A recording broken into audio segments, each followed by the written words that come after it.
Along the 16 years that he worked as a nurse, he acted as the angel of death, poisoning and provoking the demise of numerous patients. Many could ask why he did this, when, and how he didn't get caught right away. Let's step up in the life of this cunning serial killer. Charles Edmund Cullen was born in West Orange, New Jersey, being the youngest of 8 brothers. He was raised in a deeply religious family who was particularly Catholic. His mother stayed in the house taking care of Cullen and the rest of her children, and his father worked as a bus driver until his death, when Cullen was still a baby. Seemingly, death was a very concurring factor in his life due to the early death of his father and his very early almost encounter with his own death, when Charles tried committing suicide at the age of 9 by drinking chemical products. This would represent the first of the 20 suicide attempts of Cullen in his life. Cullen's mother died in 1978. Devastated because of this, he quit high school and joined the Navy. Was assigned to the submarine corps on board of the ballistic missile submarine USS Woodrow Wilson. He soon was promoted to 3rd-class non-commissioned officer.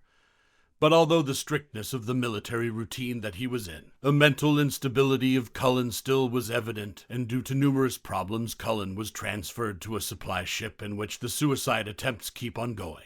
After his time in the Navy, Cullen would complete his education as a nurse in Mountainside Medical Center, and after that he started working in St. Barnabas Medical Center in Livingston, New Jersey in 1987. Also, he married a woman named Adrienne Taub that same year, with whom he had 2 daughters. Apparently, Cullen would have found a much peaceful life, but that didn't stop him of ending up killing his first victim on June 11th of 1988. The victim was the Judge Jehan W. Yengo, Sr. He had been admitted in the hospital for an allergic reaction to an anticoagulant drug. Cullen administered a lethal dose of medication intravenously to the judge. This was Cullen's victim number 1, and only in this hospital 10 more would follow. Some investigations into the deaths of his patients showed abnormally high levels of insulin in the blood of his victims. They also found that some intravenous bags were contaminated with insulin, but despite several suspicious facts, the first investigations were carried out only inside the hospital without contacting the police, fact that probably led to maintaining Cullen's impunity for longer. The next job of Cullen was in St. Luke's Warren Hospital in 1992, where he kept on taking the lives of his patients, administering lethal doses of medication. Killing 3 older women, administering lethal doses of digoxin, a drug used to treat congestive heart failure. On January of 1993, his wife Adrienne filed for divorce, and subsequently after this she filed 2 lawsuits for domestic violence against Cullen. Divorce documents portrait him as an alcoholic, as someone that used to abuse animals by putting them in garbage bags. And that's not all. Cullen also used to pour lighter fluid in people's drinks and make prank calls to funeral homes. Cullen left St. Luke's Warren Hospital on December of 1993 and take another job in Hunterdon Medical Center, also in New Jersey, early next year. Cullen worked in the intensive care unit for 3 years. Cullen continued killing patients there as well. After this, Cullen found another job at Morristown Medical Center in Morris, New Jersey. He was fired due to a lack of performance in 1997, remaining unemployed for 6 months until February of 1998, when he was hired by Liberty Nursing Rehabilitation Center, working in a ward where patients needed ventilators to be able to breathe.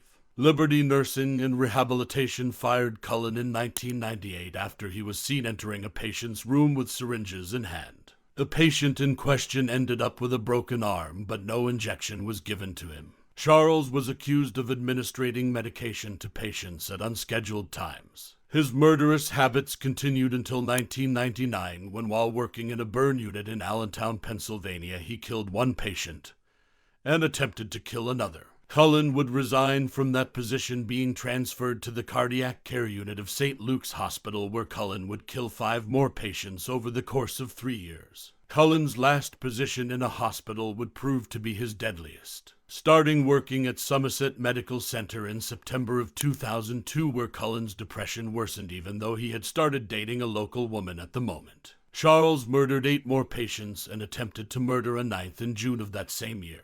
Once again, his drugs of choice were digoxin and insulin. Charles was noted for using the hospital's computers to access patients' records. Suspiciously, his co-workers saw him enter the rooms of patients who were not in Cullen's charge. Cullen devised not one, but two methods to prevent investigators from tracking the drugs that he frequently used to eliminate his victims. Hospital employees were warned that at least 4 of the suspected overdoses were probably executed by an employee. Taking this fact into account, the hospital still delayed contact with the authorities until October of that year. But in all that time which the hospital did not call the authorities so them could have done an investigation earlier, Cullen killed 5 more patients and attempted to kill a 6th. Cullen also raped the dead bodies of this last 5 victims. State officials penalized the hospital for failing to report a non-fatal insulin overdose in August that Cullen had administered. When Cullen's last victim died of low blood sugar in October, the medical center alerted authorities, and a state investigation began. Part of the investigation, considering Cullen's employment history, revealed past suspicions about his involvement in previous deaths. Somerset Medical Center fired Cullen on October 31st of 2003 for lying in his job application. The police kept Cullen under surveillance for several weeks until they finished their investigation. Charles Cullen was arrested on 1 count of murder and 1 count of attempted murder in a restaurant on December 14, 2003. Cullen admitted the murder of a reverend and another patient. Also admitted that he overdosed numerous of his patients to prevent them to being coded having cardiac or respiratory arrest,